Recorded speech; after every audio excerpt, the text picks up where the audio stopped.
You see that, nephew? This is the Jordan 3 Black Cement. And this is probably one of the most iconic Jordan shoes of all time. This one right here. Yep, no, that's not what that's for. That don't go in there like that. This is to be worn. You don't wear it with the tag, though, all right? Okay? Yeah, see, you've been bit by the bug already.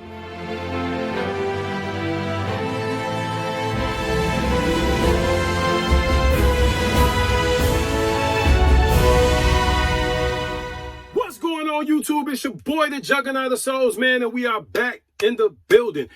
And I'm going to get this video out to you guys anyway because it's been a little something on my mind. But before we start that out, shout out to my little nephew, man, Caden King, that was right here with me. You know, he's been bit by the bug already. So y'all already know what time it is. I got to tell my sister-in-law, get ready because it's on. Anyway, man, my allergies are bothering me a little bit. Eyes a little puffy. But we are going to get this out because this is something that's been on my mind. So I know we always come over here, we review the shoes, but we're going to do a little chop up and basically get you guys' opinion on the matter and the situation. But before we start, shout out to Rasta Clot, the brand company, the bracelet company. Seek the Positive. This company actually made me a brand ambassador. You guys can follow them on IG. You can like their page on Facebook. And they also have a Twitter as well. But they made me a brand ambassador. And it's been dope the last few weeks. You know what I'm saying? That basically the amount of love they are showing me, the constant communication they have with you and everything. And they actually send you some pretty cool stuff. You know what I'm saying? So I got a couple of things here that basically they sent me. You know, I got the Jackie Robinson bracelet, man. Super dope, super dope, super dope. It comes with the commemorative box with the 42 on the top, man. It's actually licensed by the MLB. And if you don't know who Rasta Clot Bracelet is, they actually do a lot of bracelets for teams and the different professional athletes. But I just recently got this one in the mail, which is from their Love collection, the Love bracelets. Super dope. And I got this one. It's called the Syndicate bracelet. So, you know, you'll see these on my IG soon. You know what I'm saying? This one has not yet released to the public. I believe it is June 29th. So you guys can go over and check them guys out. They also gave me a Equality bracelet, which fades from black to white, has the hint of gray in there on the bracelet. And these bracelets are actually pretty dope, man. Like, they are super dope. These are cool. This is called the Now Blue bracelet. And these are pretty cool, man. I mean, I definitely appreciate Rasta Clot. But anyway, this video is titled Sneaker Culture. Is it evolving? Yes. Yes, I feel it is. And I feel as though we have to personally, in these times, if you want to take W's, man, it's not what you know, it's who you know. It's a array of things going on in the sneaker culture, and a bunch of people are feeling the pressure of the L's. You know what I'm saying? They're being discouraged. I look across social media, you see people mentioning how they're about to start selling their collections, how they just give up on the releases, how I mean, it's been going crazy lately. And basically, you know what I'm saying? This is just my video. It's not a rant. It's more so just to kind of gauge what you guys are feeling with the sneaker culture. Me personally, you know what I'm saying? I have been fortunate to get some retail W's, and it's been a great feeling. But again, it's not what you know, it's who you know. You also have to take the time out to basically set up your plays for these releases. You know, if you got a friend or multiple friends who's not going for different shoes, then basically, you know, hey, can you help me out? And I help you out with this release, or I help you out with that. And basically, it's becoming a sharing matter. You know what I'm saying? Like, with the evolution of the sneaker collection, I think we kind of seen some of these things before, but at the same time, a lot of the things are changing, and it's more so like, people are upset because of the resellers. I mean, being honest, resellers aren't going anywhere. It's a lot of people who are becoming resellers, which I'm not gonna say resellers are a bad thing. I respect resellers. I don't respect greed. You know what I'm saying? So that's my standpoint in the matter. And with that being said, you have like the Flex app for instance. You have the Flex app now cutting out all these additional accounts that people have and banning people from having Flex accounts. And I mean, Nike is a big part of that. Nike is the reason why a lot of these stores, are making the moves that they're making, because ultimately you have Nike saying, hey, look, either do something about your reselling problem, or basically we're going to cut down your inventory. And they, their hands are crossed. You know what I'm saying? They basically, all they could do is sit on their hands.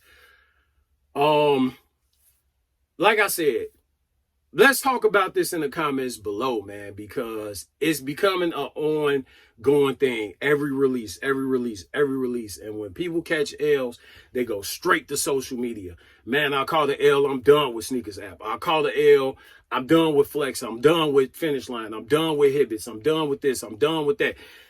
And, this is not really a rant. It's just more so like, man, like, let's have a conversation about it. Where do you guys stand at in this? Are you selling your collections? Are you getting rid of your collections? Are you scaling back on what you feel as though like the bigger releases? I mean, in these times, I just feel like diversity is key. Start using the Nike Sneakers app. Take this time out to learn and educate yourself and pick up other brands or pick up other styles of shoes. Like my preference personally is Nike, you know what I'm saying? But I mean, Jordan is the numero uno, but if I can't get the Jordans I want, I always leave myself open for options. So I got the Air Maxes, I got Dunks, I got different Nike basketball shoes. So it's always something that's being, figuring out personally things that I would like to grab that, you know what I'm saying? Basically, if it's not something that's just released. Or you can just do the reach backs. A lot of people it's been more common to just, well, I missed this release, I'll do a reach back. And what I do is with reach backs, depend on the price. If I miss one, miss two, or I see something that's in the releases that's not catching my eyes, I pretty much stack on that money because that may be a shoe I missed. So let's just say hypothetically, it might be 2 releases coming out, and Jordans are 190 plus tax. In Chicago, we looking at like 216. So what I'll do is I stack that money. When I stack that money, we got $400+ to play with. And that can be a nice reach back. You know what I'm saying? A nice $400 reach back or a $300 reach back or what have you. So I take those opportunity of those L's to get reach backs or get a shoe I missed or, whatever. So it's always an opportunity to kind of stay in the game without getting anything that's new. And just basically continue to enjoy the culture. Don't let the L's run you away. Don't let the resellers run you away. Don't let all the bad things. Just take on the good things. I mean, it's easier said than done. But personally, I feel as though the sneaker culture is evolving. I feel like by 2022, we're going to see probably more shoes that's going to come out, and the stores are going to be stacked with them. Like I said, I'm open to discussion. I'm open to agree to disagree, but let's do it respectfully. And we can talk about that in the comments below. I feel as though next year we're going to have more mass-produced releases. I feel as though in the direction that we're going in, shoes still have a resale value, but they're being called bricks because they don't have this instant $170 to $500 off one pair. A lot of people are like, oh, those are bricks. And I wouldn't really say bricks, you know, in the words of my guy Keep Pushing Kicks, bricks build houses, you know what I'm saying? So I feel as though if you like it, continue to go for it. But at the same time, don't be afraid to get something that you like. You know what I'm saying? Only buy what you like. And if it's something that you don't like, offer it up to the next guy. And maybe that could pretty much help you network, get your foot in the door, and get this guy to help you on the next release. Or, you know, just basically working with one another. I got different people in Texas and New York and Florida and California and some everywhere that's more than willing to help me, but at the same time I help them, you know. So it's all about, like I said, not what you know, who you know. But we could talk about that, you know. We could talk about the diversity, but I feel as though in these times, the sneaker culture is evolving, and by next year, 2022, we're going to see a lot of different things with the sneaker culture. We're probably going to see more mass-produced shoes. We're probably going to see where shoes are averaging like $300, you know, for a resale pair. I mean, I'm not talking collabs and, you know, number shoes. I don't see that happening, but I do see prices kind of changing, you know, for the most part, with, you know, what the resale value will be. But I don't see, you know what I'm saying, like if the shoe being released and just because it has a bunch of hype around it and crazy, I don't see too much more of next year or in the coming years. I don't really see too much of these crazy numbers. I could be wrong, you know, but this is my personal opinion and we can all talk about it. But this is not, you know, like I said, this is not really a rant. It's just to get this out here in front, you know, to you guys, see how you guys really feel about it, and us really, you know what I'm saying, have a conversation. I've been gone for like 3 weeks due to work and everything like that. And like I said, sinuses are a little bothering me. Eyes are a little puffy, but I'm good. You know what I'm saying? So I'm going to keep working, you know, and shout out to everybody who, you know, reached out to me like, hey, bro, you good? Where the content at? And all that other stuff. So this is the video that I'm just basically putting out there saying, hey, where do you guys feel the sneaker culture is going? And that's pretty much it, man. You know, let's talk about that. Is it evolving? Is it something that's coming back around that we've seen in the past? You know what I'm saying? So that would be revolving. You know, is it gonna be something where we see where it's just some things are just sitting in stores and it's just dry? Or are we gonna see something change where the stores are just flooded with pairs, and depending on where you stay geographically, one store may have it, one store may not, and you might have a friend that's in a smaller state with maybe one Foot Locker, and they may not have that many pair, but you may be in a place like New York or like myself, Chicago, and your stores are flooded with them. So we could talk about that. I just feel like personally by 2022, the sneaker culture is going to be evolved. And I keep telling people, and I speak this highly in my Dan of Souls group, networking is key in the sneaker culture. It's not one of them things anymore where you just go at it alone. Going at it alone, you're going to pretty much lose. You know what I'm saying? I mean, you can try, you might get a win, but stacking up multiple options, having multiple options, you're going to likely come out with that win. I'm not saying like go flood and get an abundance of accounts and, you know, try on that, because you might hit, you might not. But at the same time, you know, what another man's trash is another man's treasure. So you may not want a shoe because it's garbage, but then somebody else may want that shoe. And instead of you arguing back and forth with this person saying, man, that shoe trash, and y'all buy anything, that person may want that shoe, offer it up to them for retail. That person might see a shoe that you want, that you like, and they don't like. Hey, bro, I got you. Pick it up, get it out to you.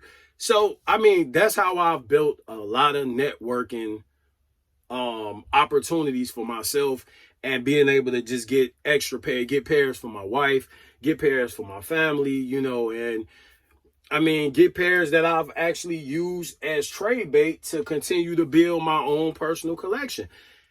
That's what I did. My off-whites, for instance, my off-white 5s, these right here, I actually used some trade bait to get these. I didn't spend the whole $600 or so to get my hands on these. I actually used trade bait to get up to the $600, and then I used the trade bait to actually grab these. No different with some of my other shoes. So, I mean, it's all about how you play it and how you plan it. I mean, just keep following.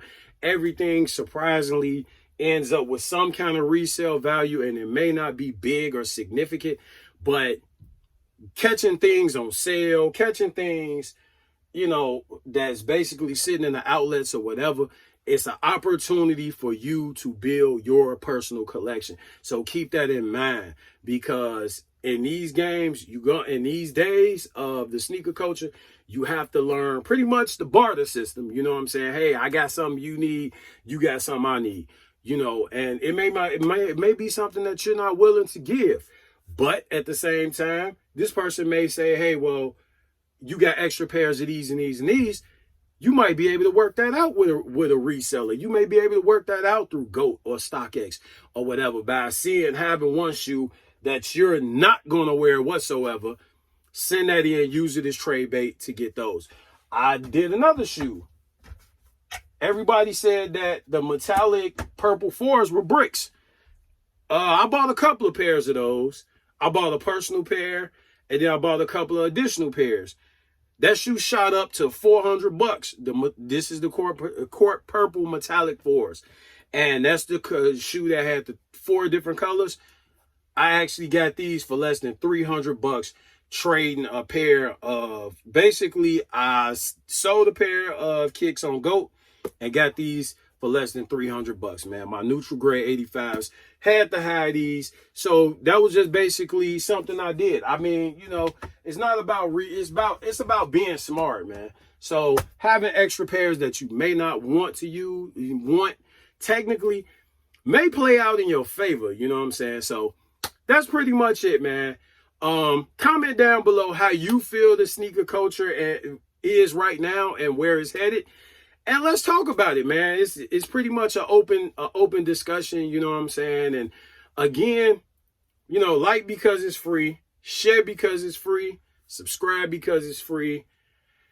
It's your boy, the Juggernaut of Souls, and to the next shoe, new review, man. You know what I'm saying? It's been a little minute, but we gonna try to stay in this thing, man, while we working and doing all this stuff. I'm gonna go take care of my sinuses, man. Y'all been real. I'll holler at you. We out of here. Peace.